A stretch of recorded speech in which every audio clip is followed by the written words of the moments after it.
যারা ইতিমধ্যে পিপিএল এর সাথে রেজিস্ট্রেশন করে ফেলেছেন তারা কি পিপিএল এর সাথেই থাকবেন নাকি আবার পূর্বের ফ্যাসিলিটেটরদের কাছে ফিরে যেতে পারবেন? 600 ইন্টারমিডিয়ারিজের মধ্য থেকে একজনকে চুজ করা এবং সেখানে সকল ইনফরমেশন স্থানান্তর করা, এটা তাদের জন্য একটা অসম্ভব ব্যাপার হয়ে দাঁড়িয়েছিল।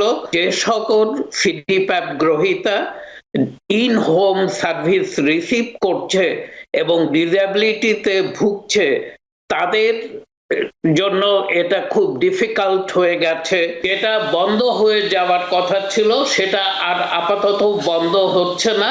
এই 600 ইন্টারমিডিয়ারি তারাও এই সিডিপ্যাপ সার্ভিসটা অফার করতে পারবে। সিডিপ্যাপ হোম কেয়ারের উপরে যে মামলা হয়েছিল সেই মামলা সংক্রান্ত যে গুরুত্বপূর্ণ আপডেট, অর্থাৎ যে রায়টি হয়েছিল সেই রায়টি আপনাদেরকে আমরা জানাতে চাই। আমরা রায়ের যে মূল আদেশ সেটিও আমরা কার্ডের মাধ্যমে আপনাদেরকে স্ক্রিনে দেখাতে চাই এবং আমি একটু পড়েও শোনাতে চাই যে রায়টি হয়েছে যে একটি ফেডারেল বিচারক New York state department of হেলথকে সিডিপ্যাপ প্রোগ্রামের প্রশাসনিক কার্যক্রমের স্থানান্তর প্রক্রিয়াকে আংশিকভাবে স্থগিত করেছেন। এই আদেশের ফলে যারা এখনও পিপিএলে রেজিস্ট্রেশন করেননি তারা পূর্বের মধ্যস্থতাকারীদের মাধ্যমে সেবা গ্রহণ অব্যাহত রাখতে পারবেন। তবে স্টেট গভর্নমেন্টের এই স্থানান্তর প্রক্রিয়া চালিয়ে যাওয়ার পরিকল্পনা করছে এবং গ্রাহকদের রেজিস্ট্রেশন সম্পন্ন করার আহ্বান জানিয়েছেন। এই হয়েছে মোটামুটি অবস্থা। জনাব পারভেজ কাজী, এই কারণে এই মামলাটির উপরে আপনার কাছে প্রথমেই আমি দুটো প্রশ্ন রেখে দিতে চাই যে এই ফেডারেল বিচারকের আদেশে আর কি বলা হয়েছে, এই আদেশের ফলে আগের মধ্যস্থতাকারী বা যে সকল ইন্টারমিডিয়ারিগণ তাদের কার্যক্রম অব্যাহত রাখতে পারবেন কিনা, এবং দ্বিতীয় যে প্রশ্নটি যারা ইতিমধ্যে পিপিএল এর সাথে রেজিস্ট্রেশন করে ফেলেছেন তারা কি পিপিএল এর সাথেই থাকবেন নাকি আবার পূর্বের ফ্যাসিলিটেটরদের কাছে ফিরে যেতে পারবেন। এই দুটি প্রশ্ন আপনার কাছে প্রথমেই রাখছি। আপনার কাছে জানতে চাই আদালতের আদেশ সম্পর্কে এবং এই বিষয় সম্পর্কে জনাব পারভেজ কাজী। ধন্যবাদ রানা ভাই। সিডিপ্যাপ গ্রহীতাদের পক্ষ থেকে New York legal assistant group NYLAG তারা একটা লসুট এনেছে to United States District Court for the Eastern District of New ইয়র্কে, এবং তারা এই লসুটটা এনেছিল লেট 27 মানে বুধবার সন্ধ্যাবেলায়। 28 ছিল কিন্তু কাট অফ ডেট।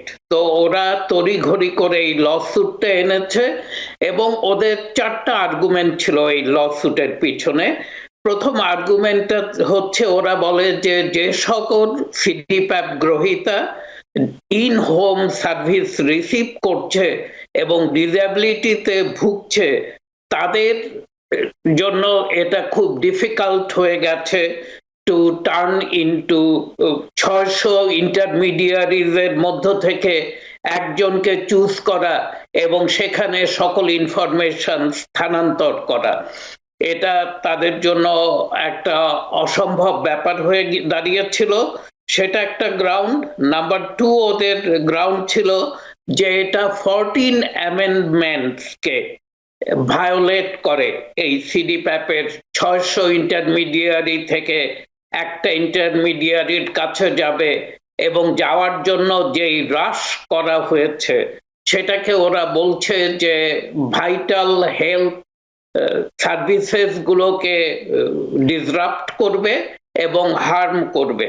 এবং নাম্বার 3 ছিল it creates lot of confusion এবং কন্ট্রাডিকশন, যেটার কারণে অনেকে এবং আনঅ্যাওয়্যার ছিল এই স্থানান্তরের ব্যাপারে।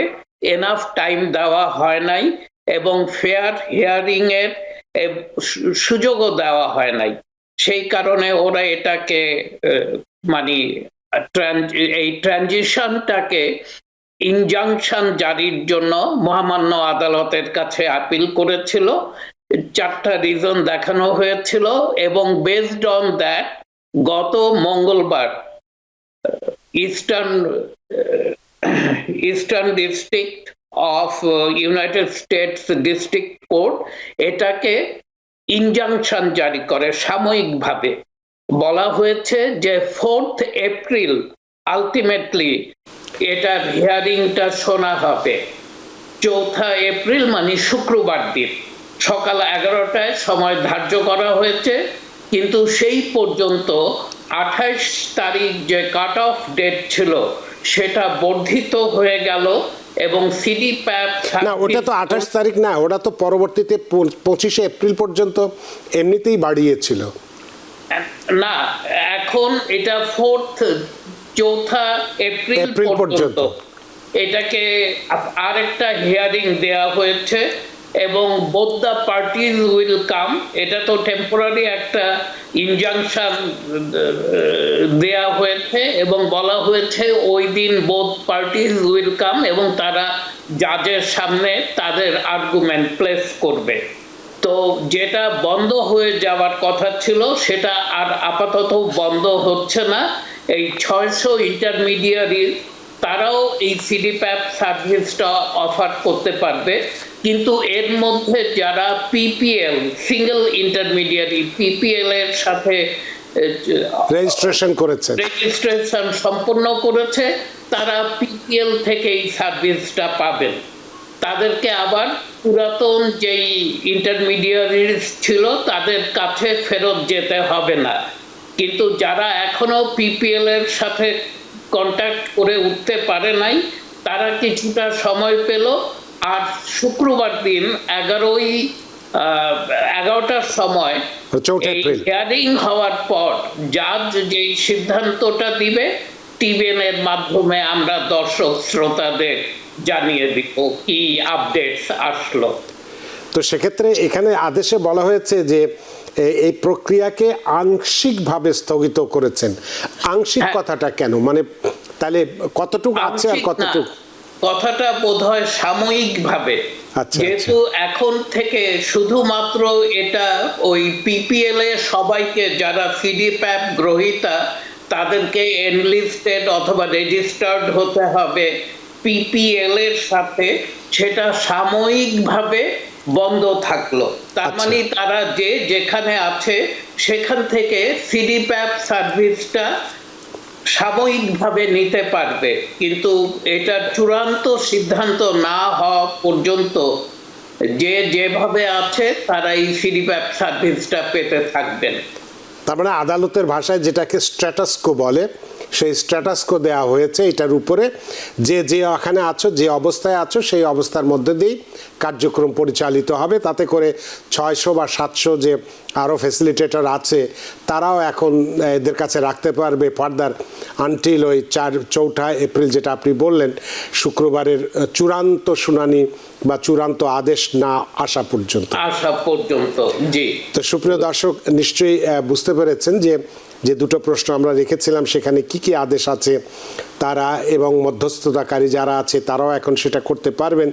তবে বিষয়টা হলো জনাব পারভেজ কারি, আপনি তো একজন অ্যাকাউন্টেন্ট, আপনার কাছে অনেক গ্রাহক আছেন, অনেক ক্লায়েন্ট আছেন যারা সরাসরি এই সেবার সঙ্গে জড়িত আছেন বা কোম্পানিও আছেন যারা এই মধ্যস্থকারী আছেন, তাদের হয়তো কাজ আপনিও করেন। তো আপনি কি বলতে পারবেন যে এই যে এর মধ্যে 28 তারিখ তো প্রথম ছিল, এখন এটা 25 এপ্রিল পর্যন্ত বাড়িয়েছিল, কিন্তু আদালত এখন 4 এপ্রিল পর্যন্ত গেছে শুনানি না হওয়া পর্যন্ত, এই সময়ের মধ্যে কি পরিমাণ মানুষ, কারণ আমরা জানি প্রায় 2,75,000-এর মতো মানুষ আছে যারা এই সেবা গ্রহণ করে থাকে, তার মধ্যে কি পরিমাণ মানুষ পিপিএল এর সাথে তারা রেজিস্ট্রেশন সম্পন্ন করেছেন?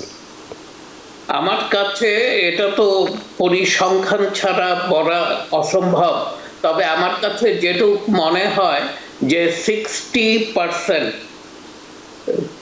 সিডিপ্যাপ রিসিপিয়েন্ট তারা পিপিএল এর সাথে কোনো না কোনোভাবে যোগাযোগ করেছে। ওরা পিপিএল থেকে যোগাযোগ হয়তো করা হয়েছে তাদের সাথে, অথবা তারা নিজের উদ্যোগেই পিপিএল এর সাথে যোগাযোগ করেছে।